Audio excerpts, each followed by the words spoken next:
this is the Bayesian model that we're going to be using, right, to capture this cognitive process of pronoun interpretation and context.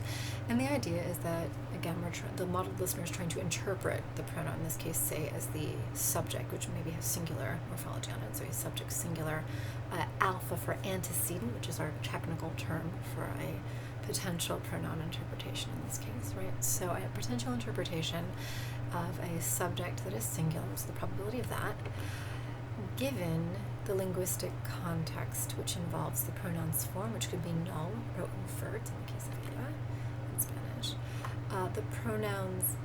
The connective rather, that's connecting the two clauses together, so either después and then, or porque because, right? And the agreement morphology, right? That's actually on that pronoun, or on the verb next to it, singular or plural. That's our context. And this is going to be proportional to the prior probability of that particular interpretation, that particular antecedent, irrespective of this particular context, multiplied by the likelihood of these context values, the particular form, the particular connective, the particular morphology, given this kind of interpretation, given this kind of antecedent, which is a singular subject. Now, we're going to make an assumption that these context values are independent, so we can calculate the likelihood by splitting off the likelihood of the form given the singular subject, the connective given the singular subject, the morphology given the singular subject is the intended interpretation. This is an assumption. We're assuming that the probability of a particular form, for instance, given a potential antecedent, is independent from the probability of a particular connective or a particular morphology form given a certain interpretation. That may or may not be true, but it's an idealization that we are going to go with since we don't have a sort of a reason to assume otherwise at this point.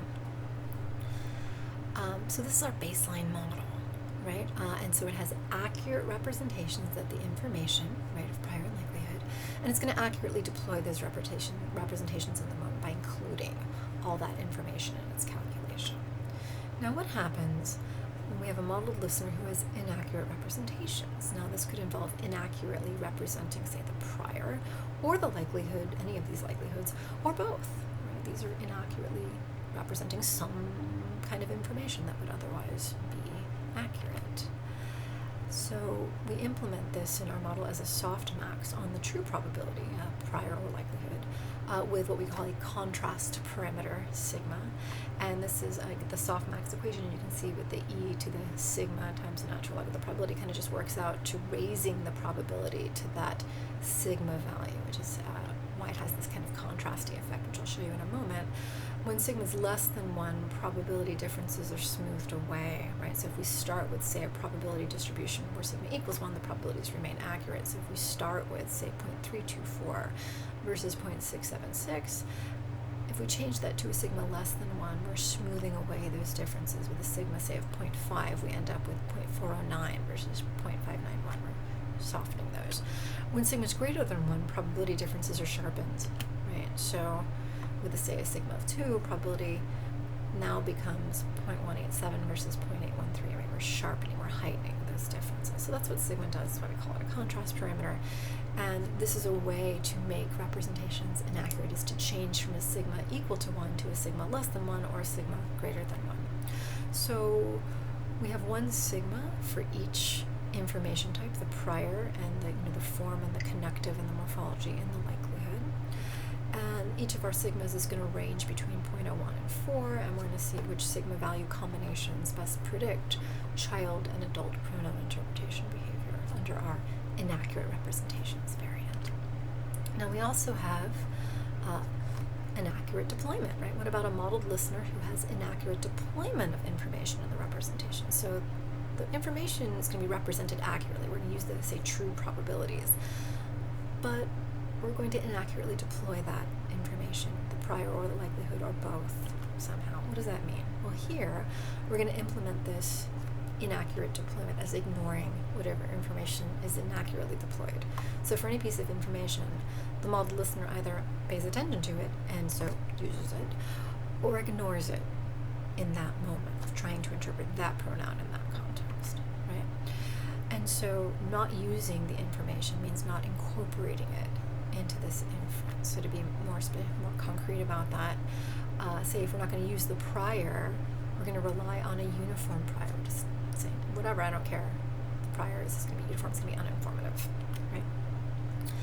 Not using likelihood information for a cue means not using that cue's information. So for example, if we ignore morphology, if we do not deploy morphology information, then we do not use the morphology likelihood, our calculation becomes effectively this, right? Where we're just using the form and the connective in the likelihood and not the morphology information, because we're not deploying it, we are inaccurately deploying that information.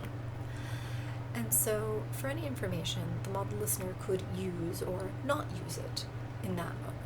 And so use parameter beta determines whether a particular information type is used or not in that moment. And so each of the 4 information types has its own use parameter beta, the prior and the likelihood, right? Likelihood values. And so there are 4 variables, and so you can use or not use. This yields 16 possible use combinations, which you see here for any particular moment, which we implement with a mixture model, which is the probability of with our mixture beta. So we can either use or not use, right, depending on what beta is. And with these different probabilities, we have these 16 combinations that all go together, right, to capture in the moment what's the probability of interpreting this particular pronoun as this particular antecedent. Now we allow our betas to range between 0 and 1, and we see which beta value combinations best predict child and adult pronoun interpretation behavior. So now, what about a modeled listener who has both inaccurate representations of information and inaccurate deployment of those representations? Both are wrong. Well, as you might expect, we implement this as a combination of the previous 2 modeled listeners. So we have sigma values for inaccurate representations that can have their contrast sort of turned up or down, right? And beta values for inaccurate deployment using or not using any particular information, right, depending on what mixture component we're looking at. And so just to be more precise, for example, each term of our previous probability with our use parameter betas are now going to have a sigma value on it. It allows you to turn up or turn down the contrast on that particular probability, right? So that's how we're combining these together to make our calculation of the probability that involves both inaccurate representations and inaccurate deployment. And so this inaccurate both has 8 parameter values, a contrast value sigma for the prior and the likelihood values, a use parameter beta for the prior and the likelihood values, right? And so we allow the ranges that we used before, so between 0.01 and 4 for our contrast parameters sigma, between 0 and 1 for our use parameters beta, and we see which sigma and beta value combinations best predict child and adult